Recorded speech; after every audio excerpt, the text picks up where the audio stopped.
Miriam Moscona, una poeta de larga trayectoria, siempre se había dicho a sí misma que ni loca escribiría una novela. Sin embargo, un viaje a Bulgaria, la tierra de sus antepasados, en el 2006, la lleva a escribir Tela de cebolla, novela que le vale el premio Javier Villaurrutia en el 2012. Mezcla de bitácora, de viaje, de sueños, de ensayo alrededor del ladino. Este género de hibrideces es una de las razones por la que vamos a platicar con Miriam Moscona hoy, aquí, en Palabra de Autor, en la Sinagoga Histórica en el centro de la Ciudad de México. Acompáñenos. La Sinagoga Histórica Justo Sierra 71 abrió sus puertas nuevamente al público después de una restauración en 2009. Es un centro cultural donde se puede compartir su belleza, su historia y otras manifestaciones de la cultura judía en México. Había sido construida para atender a los inmigrantes ashkenazim que venían de lugares como Hungría, Lituania, Polonia y Rusia y que se habían establecido en el centro histórico muy cerca del antiguo mercado de la Merced. Conforme fueron llegando más inmigrantes, se construyó en el número 71 y 73 de Justo Sierra un centro comunitario y una sinagoga que se inauguró en 1941, en plena Segunda Guerra Mundial. Después de su abandono, ahora restaurada, es un recinto que nos invita a conocer la historia de México, una historia también de inmigrantes, y que nos invita a conocer el corazón del centro histórico.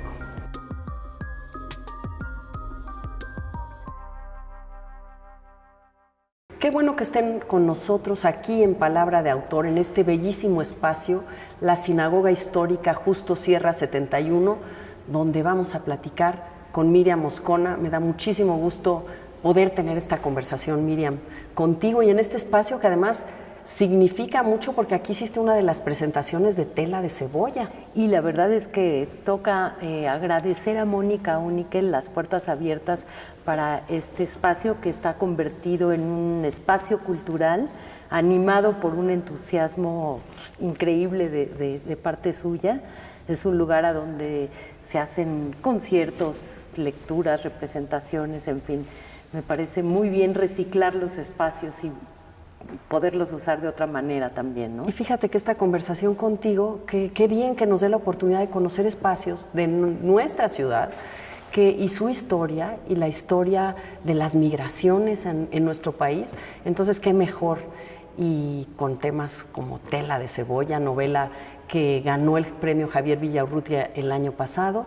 Y antes de entrar de lleno en Tela de cebolla, pero claro que tiene que ver mucho con Tela de cebolla, yo por ahí he leído que tú has dicho que a ti no te arrullaron en español. Sí, es verdad, seguramente lo dije, porque yo soy la primera mexicana de una larga familia, digamos, de migrantes. Soy la primera nacida en México.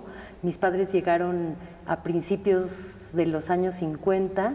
Mi hermano nació en el camino de una forma inesperada, prácticamente en un avión que tuvo que aterrizar porque el trabajo de parto de mi madre empezó a 10,000 pies de altura, o no sé cuántos pies sean, o cuántos eran antes, a cuántos subían los aviones. Y además en aviones de hélice, ¿verdad?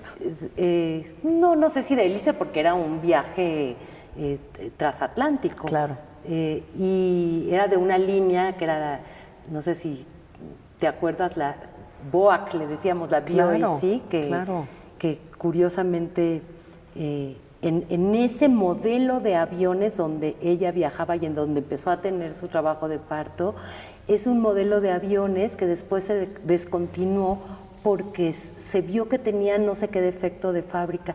Y a veces me hace pensar como en todas estas casualidades que se dan para que uno esté aquí, ¿no? En el mundo. Es decir, que se subió ese avión en ese momento, que ese avión no fue el avión que se cayó, que ella pudo haber hecho su vida en Bulgaria si no es porque la guerra, etcétera, etcétera. No es una historia particular porque accidentalmente estamos de alguna manera todos aquí, ¿no? Pero digamos, tú eres la primera mexicana, tu hermano no es mexicano porque no nació en México. Es mexicano después. Porque aquí creció y uno realmente es del país a donde uno crece, ¿no? Pero por lugar de nacimiento, no. Entonces, todos estos accidentes de una familia búlgara que no había escuchado hablar de México prácticamente nada, tal vez que ahí se cantaban canciones rancheras, que había un tal Francisco Villa del que se escuchaba hablar, que se comía comida picante. ¿Cuándo pensaron ir a vivir primero a otro continente y luego después a otro país con otras costumbres y finalmente después venir a arraigar aquí a hacer su vida? Entonces ellos eran hablantes de búlgaro, pero como judíos sefardíes tenían esta lengua arcaica que es el ladino, que ya hablaremos, como me dijiste, de esto. Y si no resistes a hablar de él desde ahorita, yo sé que es tu tema, digamos, es uno de los temas que en los años recientes te han movido. El tema del origen está desde el principio de tu poesía, pero desde luego tu estudio del ladino, tu fascinación, es tu asunto reciente y en tela de cebolla está muy claro. Sí, y contestando a tu primera pregunta, es como si yo fui arrullada, digamos, en ese español arcaico, pero también como en esta convivencia de lenguas. Entre ellos hablaban búlgaro. Mis abuelos, cuando llegaron, ellos nunca pasaron ya al español contemporáneo, como sí pasaron mis padres, por la diferencia de edades, ¿no? Claro. Se hablaba búlgaro, se usaba, qué sé yo, el hebreo en algunas cosas rituales, aunque vengo de una familia bastante heterodoxa, no religiosa, ni mucho menos, pero sí me doy cuenta que yo aprendí a hablar al mismo tiempo que mis padres aprendieron a hablar la lengua de este país, ¿no? Y a leerla. Entonces, por ejemplo, ¿en tu casa había libros en español o fueron tú y tu hermano los que llevaron libros en español a tu casa? Mira, es una buena pregunta que no me había yo hecho nunca. Mi madre estudió en una escuela en alemán, era cantante de ópera. A pesar de que el búlgaro tiene caracteres cirílicos como el ruso, ella estaba muy familiarizada con todo esto porque siendo cantante de ópera, habiendo estudiado en el Conservatorio de Música de Sofía en Bulgaria, pues había tenido que aprender, como es lógico para cantar ópera, a frasear en italiano, en francés, en alemán.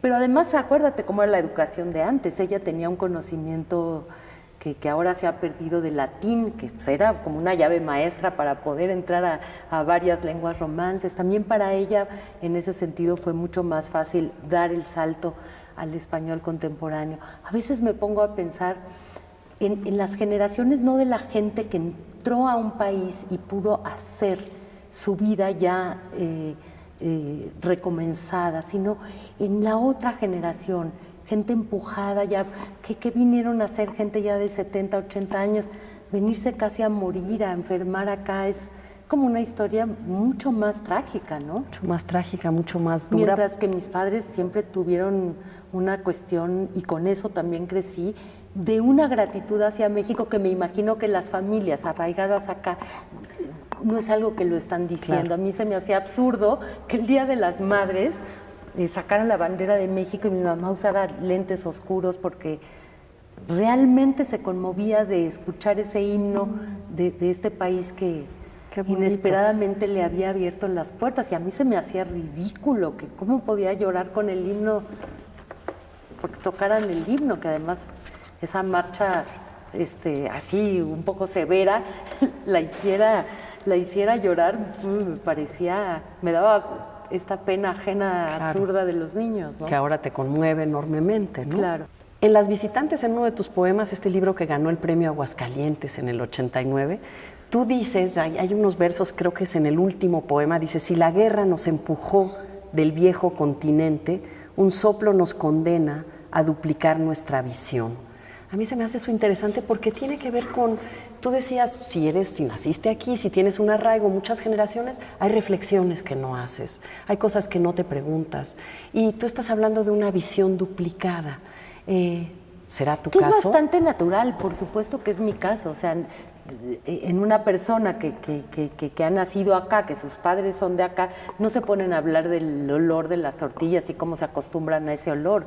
Mi madre, yo recuerdo que el olor de las tortillas le parecía nefasto, no lo soportaba, y después cuando se ponía a dieta era lo que más extrañaba, ¿no? Que cómo entra toda esta costumbre de olores, de comidas, y mismo la historia de México, de conocer a un Benito Juárez, pero ya en su edad adulta, admirarlo, digamos, con la perspectiva que te da el tiempo, y no a ese Benito Juárez al que le cantaste cuando eras un niño en la escuela. Entonces, bueno, escuchar todo eso sí te da, digamos, como una distancia. Claro. Vamos a decirlo ojos, así. ¿no?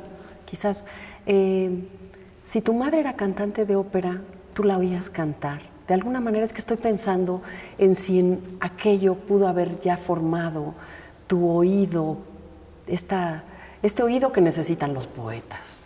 Pues mira, sería muy lucidor decirte que sí, pero la verdad es que no tengo la menor idea. Yo recuerdo que cuando mi madre me cantaba cualquier canción de cuna, como ella tenía la voz educada, me la cantaba de una manera que a mí me enervaba y le decía, canta normal, porque tienes que cantar así como... ¿no? Como de escenario. Sí, de escenario.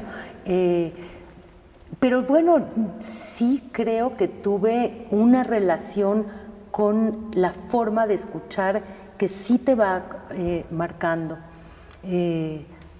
Por ejemplo, me acuerdo que mi madre los domingos se subía al coche en ese otro México, ¿verdad? En donde uno podía salir a dar una vuelta. ¿De qué por barrio el me gusto. estás hablando? No, de la fuera? Ciudad de México, realmente de la ¿Pero Ciudad de dónde México. se subía al coche tu mamá? ¿Dónde vivían? A ver, no, lo que te quiero decir es, ella ponía la XLA, era domingo, Ciudad de México, principio de los años 60, una ciudad sin tráfico, y se iba, eso es lo interesante, sin una, casi a donde la llevara el carro, pues, a oír el programa, y a veces yo la acompañaba. Entonces, esa forma de escuchar, pues claro que vino de una madre que tenía esa educación. Ya de ahí hacer, digamos, el trazo oblicuo hacia si eso me formó un gusto por el oído, la verdad es que uno no es tan consciente de esas cosas, Desde luego ¿no? que no hay además una manera de descifrarlo tal cual. Aunque uno también, o sea, yo creo, y sobre eso sí confieso que he reflexionado más, que el hecho de haber perdido a mis padres tan joven, yo creo que sí tuvo allí una relación como más visible para mí emocionalmente de acercamiento hacia la literatura. Por ejemplo, ¿te acuerdas de algún libro de la infancia o de la adolescencia que fuera una revelación de que la lectura era algo que a ti te arropaba o te revelaba? No sé qué te pasaba cuando leías, pero uno se acuerda a lo mejor de algún libro, ¿no? Sí, me acuerdo de varios. Me acuerdo desde el libro Mila 18 de León Uris, que me impresionó mucho porque hablaba también de historias que yo había escuchado en la escuela y en mi familia, de judíos que habían sido perseguidos en Europa y que de pronto pensaba que también podía haber sido ese mi destino. Miriam, y bueno, estábamos hablando del sonido, de los primeros libros, pero ¿en qué momento Miriam Moscona decide, se vuelve, prueba la poesía leyéndola y luego escribiéndola? ¿Cómo sucede eso? Pues es un proceso, o sea, no es de que un día de pronto ya decides, hey, voy a ser poeta. Pues yo tenía unos cuadernos y pegaba cosas, más que escribía, pegaba cosas. También escribía o cosas que me llamaban la atención o cosas que me iban pasando, pero eran como diarios visuales de alguna manera. Sobre todo me doy cuenta que los hacía cuando viajaba, porque desde entonces me gustaba ser vaga. Y yo también puedo decirte que no solo las lecturas lo forman a uno en la infancia, también toda esta cuestión de la vida en la calle, que antes se hacía muchísimo más que ahora, toda la fantasía que produce meterte así con toda una pandilla de cuates en un jardín, inventar historias. Después también te pones a pensar en estas formas verbales que usan los niños cuando están jugando, que tú eras la mamá, que tú me decías, sí, que venías y yo no quería, etcétera, etcétera. Sí. Y en ese que tú eras, hay también como una especie de fraseo que es muy invitador, ¿no? Claro. Para un escritor. Yo creo que la primera vez que me cayó el 20 de todo este asunto es en la prepa, no antes, que escribí algo, se lo leía a una amiga y me dijo, ¿de dónde lo copiaste? Y de pronto empecé a sentir, ¿cómo? Yo tengo un poder. Entonces, pues lo de siempre, yo creo que a ti también seguramente te pasó de alguna otra manera. Sí llegué a tener una amiga que me dijera, ayúdame a escribirle una carta a fulanito. A la Cyrano de Bergerac, digamos. Exacto, exacto. Tú eras... Por pedido. ¿Y habías leído poesía ya? Sí había leído poesía, pero el ramalazo fuerte se dio ya hacia terminada, digamos, la prepa, o hacia la época en que empezaba a terminar la prepa, cuando empezaba también la universidad. Yo no estudié letras, pero paralelamente yo hacía como una carrera personal de letras, leyendo y leyendo poesía. Yo recuerdo perfectamente cuando leí Muerte sin fin, un poema bastante complejo para ser leído por alguien que no tiene, digamos, como toda la musculatura atrás, ¿no? de ser realmente un lector asiduo de poesía. Y recuerdo cómo no le entendía nada y no me importaba. Y me aprendía esa como partitura musical, porque la poesía la tiene, y más un poema como Muerte sin fin, que me ofrecía así todo un alucine, todo un meterse a todas esas cumbres que subían y bajaban, a donde el significado no era exactamente lo que me jalaba. Y ya después, cuando empiezas a destrenzar esa trenza y todo eso va adquiriendo un sentido, le vas viendo una complejidad. Así que de allí a que yo dijera que yo quería escribir poesía o yo autollamarme poeta, no, eso yo no sé. Digo que escribo poesía, pues ojalá que sí sean poemas, pero ya decir que yo soy poeta. Pero publicas tu primer libro en el 83, ¿no? Así es. Último Jardín. Y 5 años después ganas el premio Aguascalientes con Las Visitantes. Además, una historia muy interesante de mujeres, ¿no? Fíjate que soy mala madre de esos viejos libros. Sí. Ya te desdices de ellos. No sé si uno no puede desdecirse tampoco, pero digamos que estéticamente me he movido mucho del lugar. Y yo creo que esa cuestión del desplazamiento es algo que además me interesa en sí misma. O sea, creo que la crítica suele apreciar de manera muy acentuadamente, pues, ir encontrando como todos los hilos de dónde vienen respecto a ti mismo y respecto a la tradición. Y a mí lo que me ha interesado es, después de cada libro, desplazarme hacia otro lugar. Y creo que lo hago en parte porque a mí esta cuestión de agarrar un caminito y seguirme por ahí, en primer lugar me aburre. Claro, y si no hubieras llegado a Tela de Cebolla. No. Nunca. No, aunque si te fijas, algunos de los temas de Tela de Cebolla sí están trazados en los primeritos poemas, incluso en los que ni siquiera llegué a publicar. Claro. Pero en los publicados ya hay ahí digamos, puede uno trazar un arco y ver un diálogo de algunos temas. Pero luego hay muchos en que no tienen nada que ver, y a mí moverme, no nada más de la forma en que uno va escribiendo, también me voy moviendo de pues hasta de disciplina. No me gusta quedarme en lo mismo. Porque además, como estudiaste comunicación, has hecho entrevista, has dirigido programas culturales, noticieros culturales. Te hemos visto como... No he dirigido noticieros, pero he estado... Ahí has sido estado conductora al frente de un noticiero. y sigues haciendo esto, ¿no? Sí. Pero, por ejemplo, aquí tengo 2 libros que sin duda, mira, marcaditos porque... ¿Hiciste te voy tu a tarea? te voy a pedir que leas algo. Pero esto que decías que me gusta mucho, como la búsqueda de distintos asuntos a veces que tienen que ver con una propuesta estética o con el diálogo con otras artes, con esta Miriam que también pega, recorta, le gusta lo visual. Yo creo que en Negro Marfil, este libro de poesía tan interesante,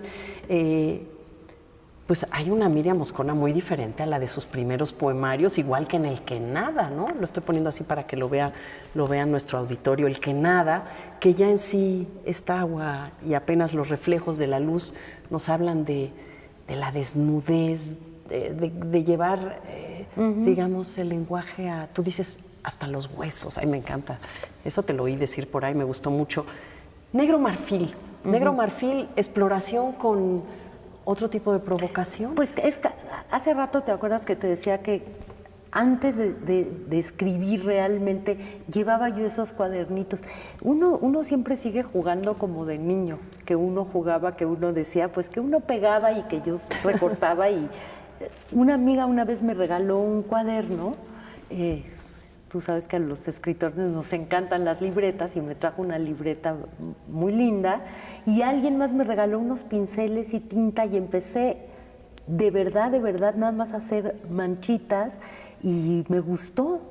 Me gustó como ensuciarme las manos con todo eso y lo fui como haciendo más seguido y yo creo que ese fue el inicio de Negro Marfil, antes que con las palabras, con esas manchas. Y hasta que un día escribí negro soplando negro en la ventana, que fue el primer, digamos, el primer verso que viene en este libro, pero que surgió del uso de un color que se llama negro marfil y que es un color construido con las cenizas del marfil que produce una tonalidad muy específica, un negro brillante, digamos, ¿no? Que produce también esta especie de contradicción, ¿no? ¿Cómo va a ser, cómo se puede construir lo negro de lo blanco? Pues claro. Ahí está que sí se puede. Y además está lleno, yo sentí este libro que tiene muchas resonancias con texturas, como si los colores se pudieran tocar, o pienso en el tezontle del que mencionas, incendios añil, corazones azules, grasa dorada, está lleno de pues está lleno cosa... más bien de todo lo que estaba yo descubriendo en ese momento con las grasas doradas, con los colores, con pegar cosas, siempre también con un pie en la literatura, porque esos primeros cuadernos tenían mucho, me acuerdo de una foto que yo recorté, una carita así chiquitita de Rimbaud y la pegué y le puse tachoncitos de muchachita, pues, y después pues todo eso, digamos, lo volví a repetir ya hace algunos años. En una combinación muy especial, porque yo siento la libertad y el juego, pero el rigor, ¿no? Hay una cosa del cuidado, pero que parte como de una libertad muy envidiable, o algo que podemos ver en Miriam, perdóname que salte de libro en libro, pero es que aquí también, en esta edición de Monobos tan bonita de par en par, haces todo un juego muy interesante con lo visual, con la propia edición del libro, las metáforas, estas tortillas que dicen estoy más seca que nunca, ¿no? Más seca, más como seca, exactamente. El monopolio sí. de esta harina de maíz en México, que es más seca. Entonces un poco es este guiño antipublicitario, ¿no? O estas metáforas, ¿no? Como la palabra resistencia, que se nos anda cayendo en una página, ¿no? Sí, y que, bueno, todo esto como que parecen lenguajes nuevos, cuando en realidad hay discos visuales que se hacían en la Edad Media y que todo esto viene de una tradición de hace muchos años En México, más reciente, en el siglo XX, a principios del siglo XX, tenemos a alguien como José Juan Tablada, que trajo toda esta cuestión malabar, lúdica, haciendo estos caligramas, y después tuvimos a un personaje totalmente olvidado que ahora se ha rescatado ya sobre todo por las generaciones más jóvenes, que es Ulises Carrión. Sí, muy interesante, que se fue a Ámsterdam, ¿verdad? Bueno, y que ha hecho toda una declaración de principios, ¿no?, acerca de lo visual de la palabra, ¿no?, de las palabras pintadas, de intervenir textos de poetas canónicos, qué sé yo, de jugar un poco también, de no creérsela tanto, tener un poco también un ojo cerrado. Tenemos a veces un gremio entre poetas que solemos ser, digamos, solemnes. Mi abuela muere muy avanzado el siglo XX sin dejar nunca el XIX, siempre echando en cara que creció sin luz eléctrica, teléfonos ni coches. Días antes de morir, casi como una despedida, ve aquella transmisión que anuncia un pequeño paso para el hombre, un gran salto para la humanidad. El tiempo da la vuelta y la estrangula de cuerpo entero. Ella se queda varada en un antes que le dura para siempre. Los gatos puercos son. No son puercos, abuela, son limpios, nada sabes tú. Los gatos son de la calle. Yo también soy gato, tú sos crianza de casa. Soy de la calle. Nosotros no somos de la calle, no hables baballadas. Soy de la calle y quiero irme con el gato. Vas a matar al gato. Lo vas a matar tú. Y lo cumplió. Amaneció muerto. Acabamos de escuchar a Miriam leer un fragmento de Tela de cebolla. Tela de cebolla. Y lo que acabamos de oír es precisamente a una abuela con una niña, y la abuela habla en ladino, ¿verdad? Una abuela que habla ladino y que a Tela de cebolla le sirve como de apoyo dramático, digamos. Difícilmente sin esa abuela mal encarada, el yo que cuenta la historia de este libro hubiese tenido con quién intercambiar el diálogo, ¿no? Y además se vuelve un personaje maravilloso esta abuela, porque de alguna manera, y a mí me parece muy interesante, es quien, y lo dice la propia protagonista en estas maneras, diferentes formas que utilizas a lo largo de la novela, desde la bitácora de viaje, los sueños, esto que tú le llamas distancia de foco, molinos de viento, para hablarnos de repente de lo que es el pasado, de lo que es... Pero llega a la conclusión de que esta abuela cruel, ya vemos lo que le hace al gato, es de todos modos, y a quien debe agradecer la protagonista, esa lengua que está muriendo, ¿no? Sí, de la que hemos hablado poco, no toda la gente está familiarizada con qué es el judeo-español.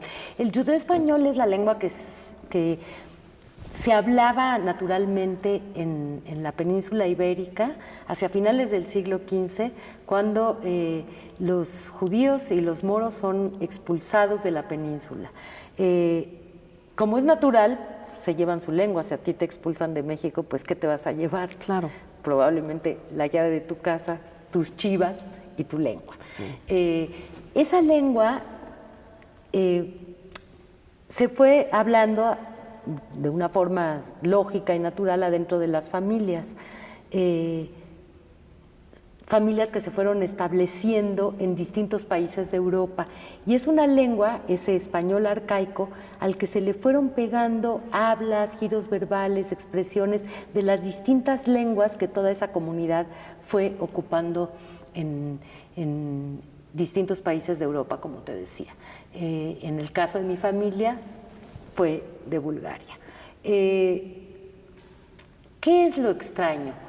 Lo extraño no es que se hayan llevado esa lengua, lo extraño es que esta lengua se convirtió en una especie de aglutinante que mantuvo unida, la lengua era lo que mantenía unida en su amor por España a muchos miles de familias judías durante 500 años, que equivale, yo he hecho más o menos la cuenta, como a 32 generaciones, es decir, 32 generaciones de tátaras, tátaras, tátaras, tátaras seguían manteniendo ese español. Si tú te fijas ahora los migrantes que ya, digamos, han nacido ya los nietos en Estados Unidos, siguen hablando un español, pero ya se va desdibujando, ya hablan con acento, ya no siempre le contestan a los padres en español, seguramente ya les contestan. Hablamos de un Spanglish, ¿no? Para empezar, allí se va haciendo también otro organismo híbrido. Eso es muy interesante, la marca de la historia sobre las lenguas. Y en el caso del judeo-español, es un privilegio tener, y no todas las lenguas tienen ese privilegio, viva todavía una lengua que tú puedes ver como si pudieras meterle rayos X, como si pudieras ver las capas de tiempo de un español y darte cuenta que todavía algunos abuelos en Turquía se refieren a la infancia como chiqués, a la juventud como mancebés, que a una mujer vieja se le llama mujer aedada. Ay, sí. En fin, que esta lengua sigue siendo ya, son los últimos hablantes, es decir, me toca a mí, en mi generación, vivir este momento de pérdida. Y es muy triste ver morir a una lengua, tan triste como ver morir a las lenguas indígenas que se hablan en este país, y no estoy hablando del náhuatl y del maya, que son lenguas que tienen muchísimos hablantes, sino de muchísimas variantes, porque cada lengua es una visión irrepetible del mundo. Claro. Entonces no nada más se pierden sus palabras, se pierde una visión del mundo. ¿Y qué es lo que te lleva a ti, a Miriam Moscona, escoger, digamos, desde luego tu pasado, ¿no? Tu familia, esta lengua y tu estar en México, ¿no? Pero ¿por qué una lengua muerta? Tú misma dices, una lengua muerta para hablar con los muertos. Hay mucho de eso en Tela de Cebolla, ¿no? Sí, para empezar, yo tardé muchísimos años en darme cuenta que debía hacer algo con todo esto. No sé, y eso sí tiene seguramente que ver con una historia personal, con una historia de pérdidas. Me tocaron muchas pérdidas en una época temprana de mi vida, y esta lengua con la que se comunicaban mis abuelos y en un principio también mis padres, y después al darme cuenta que el ladino se estaba ya perdiendo, que como te decía hace un momento, no hay, las nuevas generaciones ya no lo hablan. Bueno, no sé, con el apoyo de la Fundación Guggenheim tuve la oportunidad de hacer un viaje a Bulgaria, país del que salieron mis padres y al que nunca pudieron volver. ¿Y que tú nunca habías visitado? Por supuesto que no. Ir a buscar la casa de mi madre, ir a buscar la casa de mi padre que nunca encontré, ir a hacer un rompecabezas al que le faltaban muchas piezas, tener que inventarlas para poder completar, aunque sea virtualmente, alguna figura. Fue un viaje que me movió, claro, me movió la tripa. Y del que tomabas notas, además de todo lo que te pasaba, ¿tomabas notas? Tomaba notas. ¿Sabías que iba a ser parte de Tela de Cebolla? No, que va, no. En ese entonces mi proyecto para la Fundación Guggenheim era un proyecto de poesía en judeo-español, y cuando yo volví a México y llevé, digamos, todas esas notas a mi mesa de trabajo, yo tenía en mente hacer este libro de poesía, pero yo había hecho entrevistas, me había contactado, me habían ocurrido pues, cualquier cantidad de cosas que te ocurren cuando viajas y cuando te contactas con gente que accidentalmente también conoces. No todo está planeado en ningún viaje, nunca, en la vida de nadie además, ¿no? Al ir como vaciando esas notas, se iban yendo hacia un lugar y yo las regresaba hacia otro, hasta que un día solté y dije, pues si eso se está convirtiendo en otra cosa, debo de ser leal a esos desplazamientos de los que te hablaba antes, ¿no? Sí.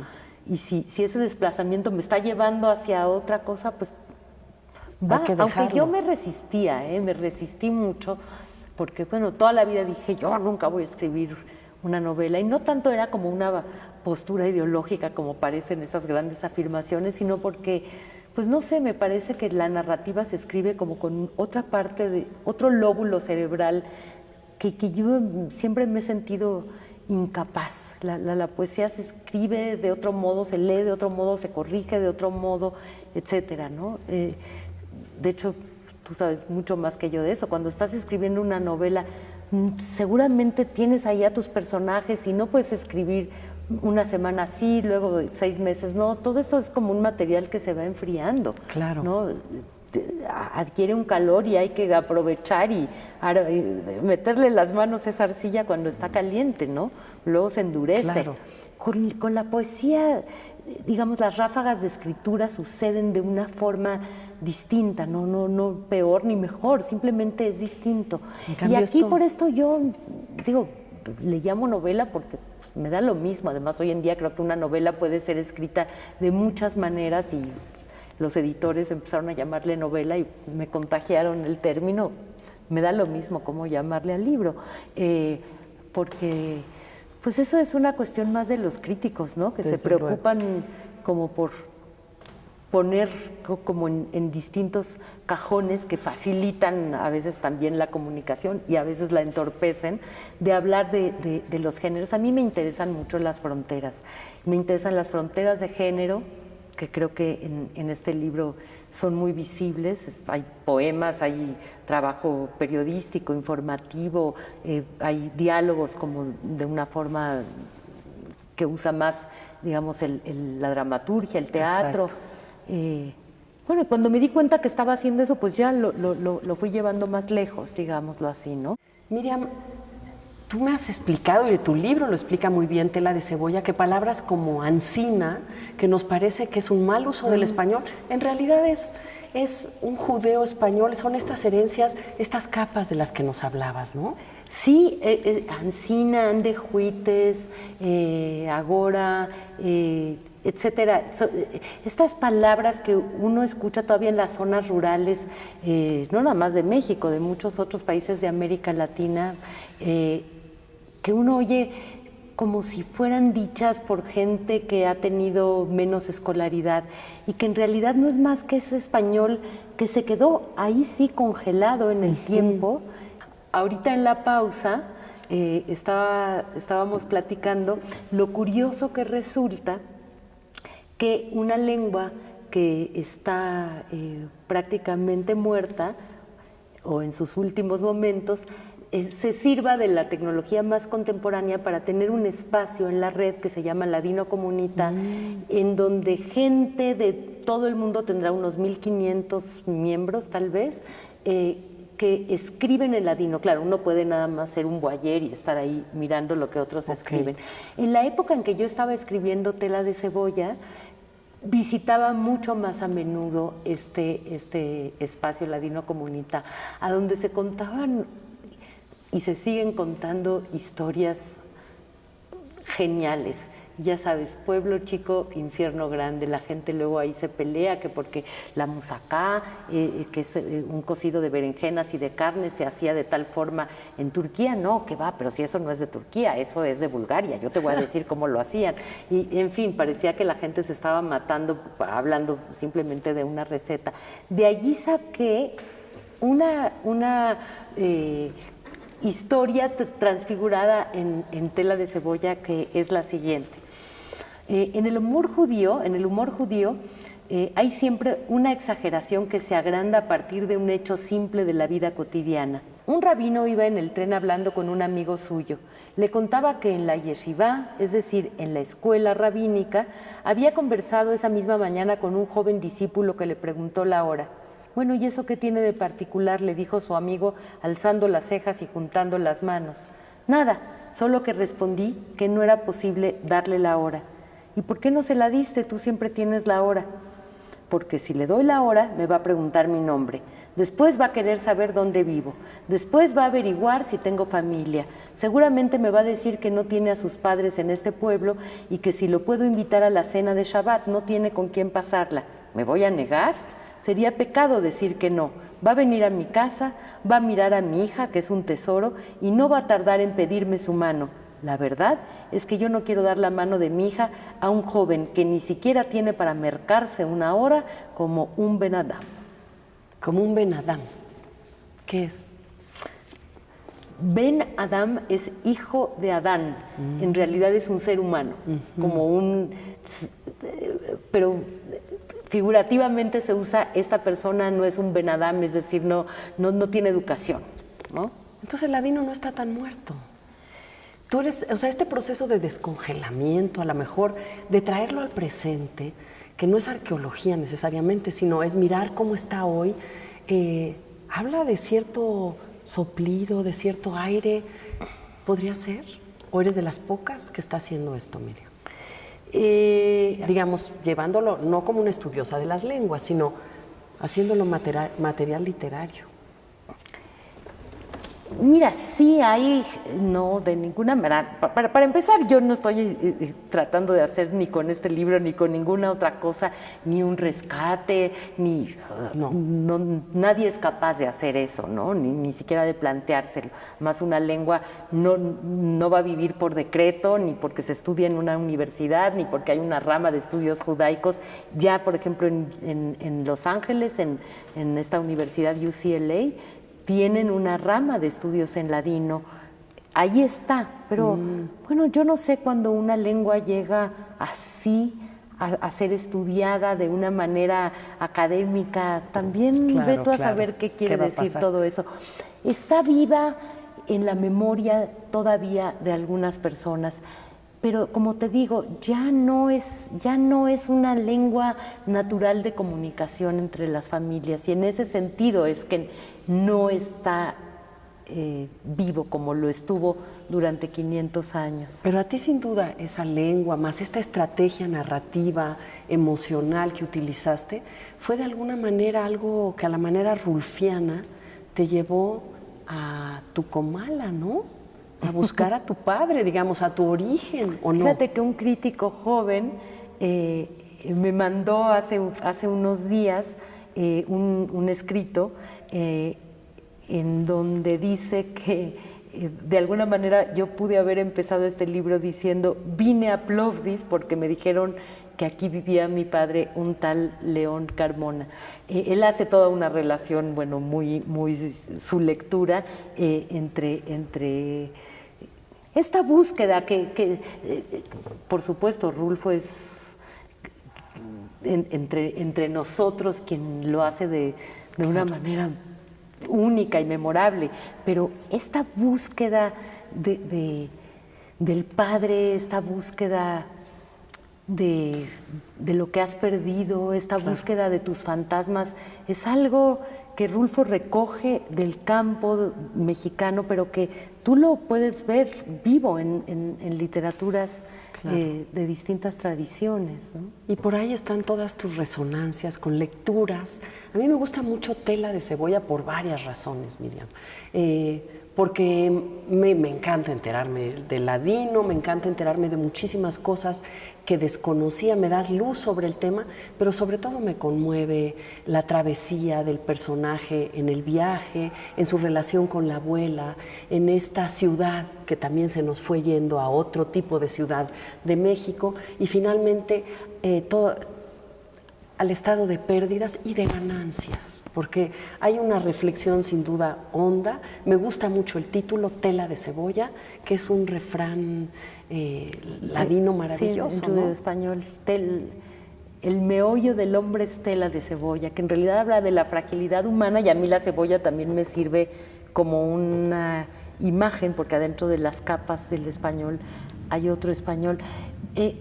Este libro se va a publicar ahora en el año que entra, o en unos meses, no sé, en España, y el editor me dijo algo muy parecido a lo que me estás diciendo, que más allá de lo de Ladino, a él lo que le había llevado a animarse a publicarlo, se va a publicar en El Acantilado. Que es preciosa editorial. Sí, es una editorial de un catálogo, la verdad, felicidades. Muy lindo. Me decía algo muy parecido a lo que curiosamente me acabas de decir. Tú finalmente, lo que decía Bashevis Singer, él decía, habla de tu aldea y serás universal. Y claro que eso pasa. Yo tengo tu libro subrayado, me gusta mucho todas las resonancias también con otros, con Proust y la memoria, tu trabajo con la memoria, con Benjamin, bueno, todas estas posibilidades de tener un diálogo, no nada más con otra lengua, con el viaje, con lo local, sino con la literatura universal que nos dice a todos. Yo sí sé por qué ganaste el premio Villaurrutia. A ver. Porque escribiste un libro memorable, Miriam. Y creo de verdad que Tela de Cebolla, al hablar de ti, habla de todos, nos conmueve y además, digamos, lo haces con una forma que explora otras maneras que tienen que ver con nuestro tiempo y que sin duda todos tienen que leer. Yo creo que las novelas o los libros que son premiados deben ser un referente para que nosotros sepamos en qué espejo de las palabras nos podemos contemplar. Entonces yo felicito Tela de Cebolla. ¿Y qué vas a hacer? ¿Seguir escribiendo? No, nada más déjame decirte que estar aquí sentada escuchando esos elogios, tendrías que tener una cebolla en la mano y aventarme un cebollazo, no, pero muchas gracias por tu lectura, Mónica. Pero ahora sí te aviento un cebollazo, de verdad. ¿Qué va a pasar? ¿Ya probaste la escritura como la de Tela de Cebolla? ¿Qué va a hacer Miriam Moscona? Te digo la verdad, mientras más pasa el tiempo, se convierte en algo más misterioso para mí todos los procesos de escritura. Me encantaría, y además me encantaría, seguir explorando en este tema. Sé que no puedo volver a tener a la abuela porque al oír a la abuela hablar, eso ya es estar otra vez en Tela de Cebolla, y descafeinar un café siempre es muy mala idea para un creador. Pero sí no me he acabado de vaciar con este asunto. Tengo ganas de volver a Bulgaria. Los escritores que a lo mejor no tenemos tanta imaginación, necesitamos estar en los lugares para que eso te meta como en esos estados de escritura, que es algo que a mí me pasó de verdad en Bulgaria. Así que tengo que volver a ir, tengo que volver a estar, quiero volverme a contactar con estos últimos viejos que los martes, por ejemplo, en la capital de Bulgaria, en Sofía, se juntan en un club de viejitos a hablar los martes en judeo-español, y una señora allí me dice, sí, mira, están aquí estos dos viejicos, mucho cascarear y no echar huevo, y entonces y empiezan ellas a hablar y se hablan como en dichos. Es una cosa maravillosa el fenómeno que hoy, más allá de mi pertenencia a esta comunidad, mucho más allá, es la pertenencia a una lengua la que me conmueve, la pertenencia no al judeo-español, al español contemporáneo, tener adentro como este cristal de Murano a donde puedes ver como las raíces de tu lengua. Es un privilegio que de alguna manera tengo yo por haber recibido de mi familia esta lengua, pero que también existe para cualquiera. Porque claro, ahí está. Pues vamos a estar deseando que ya te vayas de viaje y poder tener a Miriam Moscona otra vez aquí en Palabra de Autor. Gracias, Miriam. Al contrario. Que tengan una buena noche. Del diario de viaje. En la estación de autobuses de Plovdiv hay un emparrado con uvas verdes y violetas que cuelga por arriba de las cabezas de la gente. Uno podría subir la mano y hacerse de un racimo. Ahora mismo quisiera estirarme y arrancar un puño de uvas para mi viaje a Salónica. Pero no me animo. Pienso en lo imposible que sería sostener esta escena bucólica en cualquier estación de transportes públicos mexicanos. Imagino a los niños trepados en los hombros de sus padres arrasando con las uvas, llevándose un buen racimo en las bolsas de la chamarra. Los búlgaros, en cambio, no parecen siquiera conscientes del paisaje surrealista a lo largo de la estación.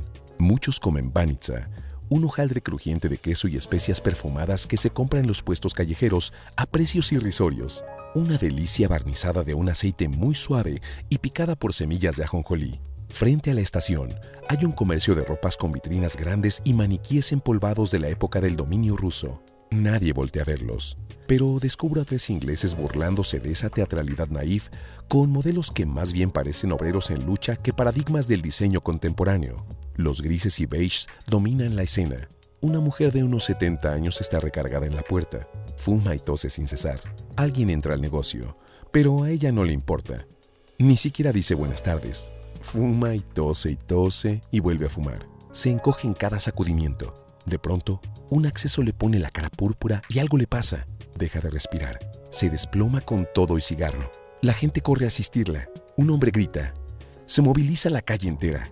Todo cambia de lugar. Los mirones se arremolinan y, como un tornado, forman un círculo alrededor. "She's dead", dice un viajero que se desprende del círculo para caminar hacia la estación. Absurdo e incomprensible. Saco mi cuaderno para tomar notas como si fuera responsable de entregar un libreto teatral en el momento. Mediodía. Mujer, calle. Exterior. Muerta con cigarro en la mano izquierda. Mientras escribo, se dibuja en mi mente el contorno de una cara conocida. Estoy harta del abandono de mi padre. Le digo a esa voz siniestra que me tortura con imágenes indeseables. Y vuelven esas viejas palabras que la memoria reacomoda en la aceptación del no saber. La muerte es la otra cara de la vida que no está iluminada.